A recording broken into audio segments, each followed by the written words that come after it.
இருங்க. அறை ரொம்ப அழுக்கா இருக்கு. பரவாயில்ல. எல்லா திங்ஸும் போயிடுச்சா?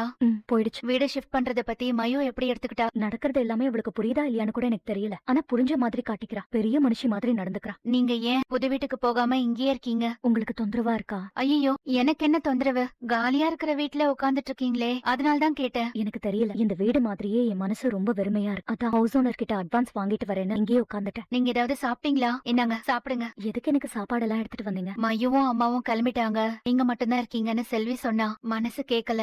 அதான் சாப்பாடு எடுத்துட்டு வந்தேன். ரொம்ப நாளைக்கு முன்னாடி நீங்க இதே மாதிரி எனக்கு சாப்பாடு எடுத்துட்டு வந்திருக்கீங்க. ஞாபகம் இருக்கா? ஏன் ஞாபகம் இல்லாம? அந்த நாளெல்லாம் எப்படி மறக்க முடியும் சொல்லுங்க? அப்போல்லாம் மணிக்கணக்கா உட்கார்ந்து பேசுவோம். ஒரு கதை, உலகத்து கதை, உங்க கதை, ஏன் கதைன்னு எல்லாத்தையும் பேசுவோம். நேரம் போறதே தெரியாத மாதிரி நம்ம பேசிட்டு இருப்போம்ல. நாம அப்படியே இருந்திருக்கணுமோ பாக்யா? ஒருத்தர் மேல ஒருத்தருக்கு நல்ல அக்கறை இருந்துச்சு. பரஸ்பரம் மரியாதை இருந்துச்சு. எல்லாத்துக்கும் மேல நல்ல நட்பு இருந்துச்சு. ஆமா, அத அப்படியே தக்க வச்சிருக்கணுமோ? வேணும்னு யாரும் எதுவுமே பண்ணலையே. நீங்க எதுவுமே பண்ணல. ஆனா நான் நிறைய பண்ணிருக்கேன். உங்களுக்கு எக்கச்சக்க கெடுதலும் பண்ணிருக்கேன். நான் அதெல்லாம் பண்ணிருக்கவே கூடாது. நீங்க எனக்கு கெட்டதை நினைச்சு எதுவுமே பண்ணல. உங்களுக்கு நல்லதை நினைச்சு சில விஷயங்களை நீங்க பண்ணீங்க. அது இப்போ யாருக்குமே நல்லது இல்லாம முடிஞ்சிருச்சு. லைஃப் எப்படி நம்மள எதிரெதிரா நிறுத்திருக்கவே கூடாது பாக்யா. இந்த டைம் மிஷின் எல்லாம் சொல்லுவாங்க, அது கிடைச்சா எவ்வளவு நல்லா இருக்கும். 2-3 வருஷம் பின்னாடி போய் நான் செஞ்ச தப்பை எல்லாம் திருத்திருப்பேன். நீங்க வேற.